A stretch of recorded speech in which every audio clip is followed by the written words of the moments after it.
The Apartheid Museum will launch its UDF40 exhibition on Heritage Day, Sunday, 24 September. The launch will take place at 11 o'clock in the morning and will be addressed by keynote speakers Thuli, Madonsela and Trevor, Manuel. The exhibition, titled Time to Act, reflects on work and impact of the UDF through political posters as well as 2 specially commissioned films. Well, let's speak to Emilia Potenza, Curator of the Apartheid Museum, for more info. Emilia, appreciate your time. Just a little bit of background. Now, the UDF played a pivotal role in the struggle against apartheid. It served as a unifying force for various anti-apartheid organizations and mobilized millions of people in the fight for justice and equality. How important is it to commemorate and remember the contributions of the UDF in the context of South Africa's history? Well, I think, the UDF was a spectacular success at a key moment in the fight against apartheid. And it re-energized the struggle and mobilized millions of people. In fact, somebody put it that it was like hundreds of fish swimming in a single formation. And in that way, ordinary people had found a way to work together and take on the might of the apartheid government. I think in reflecting on the history of the United Democratic Front, we are reminded of the power of grassroots organization and the need for people to band together.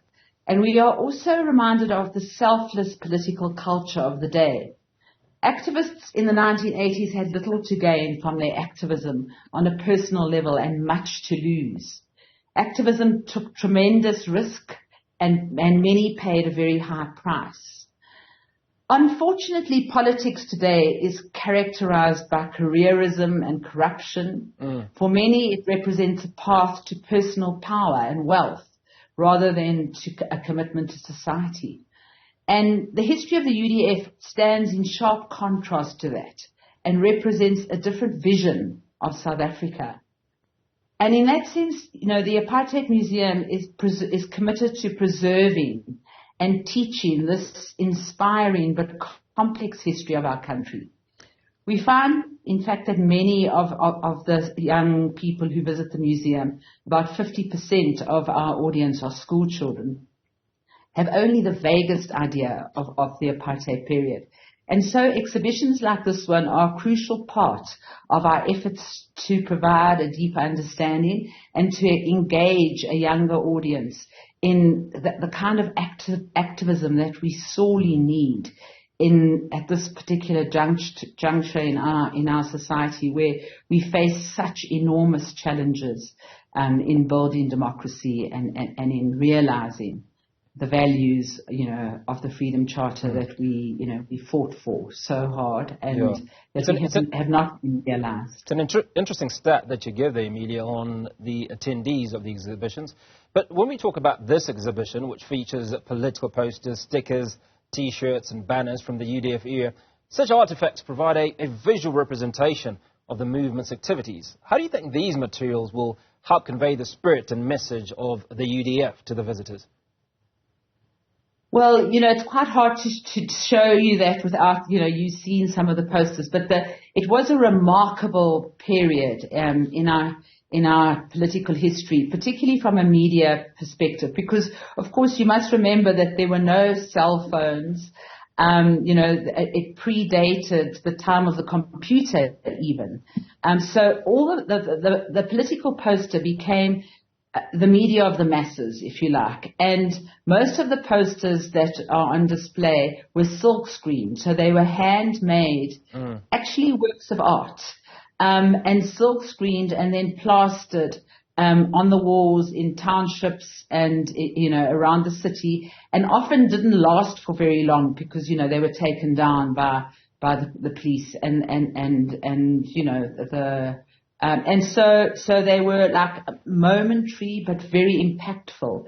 And in fact, from the middle of the 1980s, one of the things that I was involved with was collecting political posters, taking them off lampposts as they came up and keeping a record, a document of them, which eventually resulted in the production of a book called Images of Defiance, political posters of the 1980s. So allow me to ask about the messaging at the time. Has it changed significantly? Well, I suppose the complication of the moment that we're in is that we did have a transition to democracy. Apartheid was defeated. We have one of the most progressive constitutions in the world, based in no small part on the clauses of the Freedom Charter from 1955. So in that sense, we have, there have been substantial gains made in our political life and in the political structure of our society. But unfortunately, these have not translated into, fundamental changes in, the basis, our society in the sense of economic changes. One of the things that we still have to contend with and reckon with is that we are the most unequal society in the world. And, this is clearly untenable and unsustainable. And one would have hoped that in the first 3 decades of our democracy, some progress would have been made to address the economic inequalities in our society. We also, are a society where the way in which things play out it's not always in line with the Constitution. So there are many fronts, particularly, for example, if you think of the question of gender in our society and the scourge of gender-based violence. This is completely at odds with the values of our Constitution.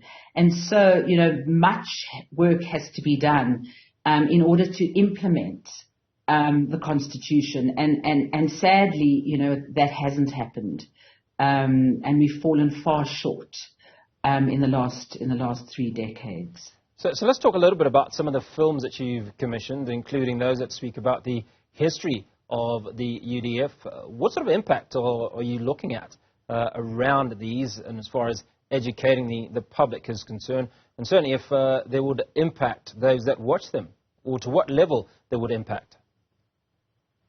So I suppose what the lessons we learned from the UDF is that the UDF was a grassroots, broad alliance of hundreds of community-based organizations, worker organizations, student organizations, women's organizations, trade unions, and they banded together in order to form a united front. And of course, in many ways, the enemy was simpler then, and we could find common cause more easily than we probably can today. But nevertheless, it still required disciplined political organization, representative democracy at all levels, and participation and active citizenry. And we seem to have lost that in contemporary South African society. And we really do need to reawaken that, particularly in the youth, because the youth are the future. And, the politics is very much controlled by, a very aging demographic in South Africa. And there is a renewal that is required. And this will come through active participation. And I think it starts with voting.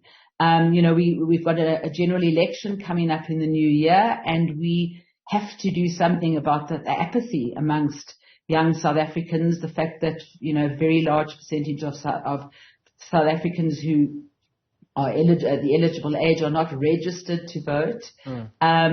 These are very worrying trends.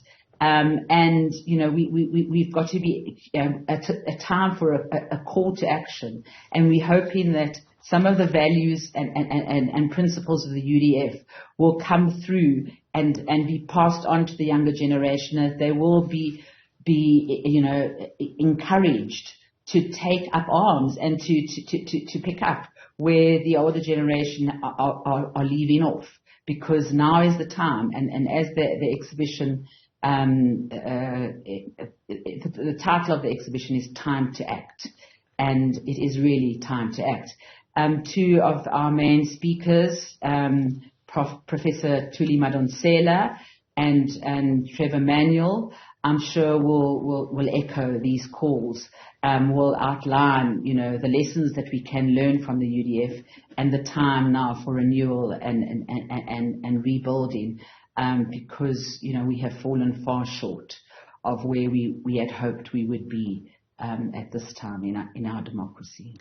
Now, Emilia, to wrap off, talk to us about the open day and the reason you have any free entrance, and obviously additional attractions like food stalls and music. And how much of a diverse audience do you think this will draw? We hope a very diverse audience. It is Heritage Day, so it is a day of celebration. And I just want to point out that this event is on Sunday, the 24th. Even though Monday is a public holiday as well, but our event is on Sunday, the 24th of September. It kicks off at 11 o'clock in the morning. And there will be formal proceedings until about 12:30, and then it's an open day, free entrance to the museum for the whole day. There'll be food stalls, there'll be live music, there'll be various things on sale, T-shirts, UDF T-shirts and other memorabilia. And then also, obviously the exhibition itself will be launched, and we hope people will spend time viewing the posters and watching the films. And in fact, the concluding film is a very moving one, because at the launch of the UDF in 1983 at Mitchell's Plain in Cape Town, one of the speakers was Frances Bard, who she was a patron of the United Democratic Front, and already very elderly. Her great granddaughter performs. She's a poet, and she performs a poem which is a call to action for young people today, and that's how the exhibition ends. So there's that to view, but then of course there is the whole Apartheid Museum.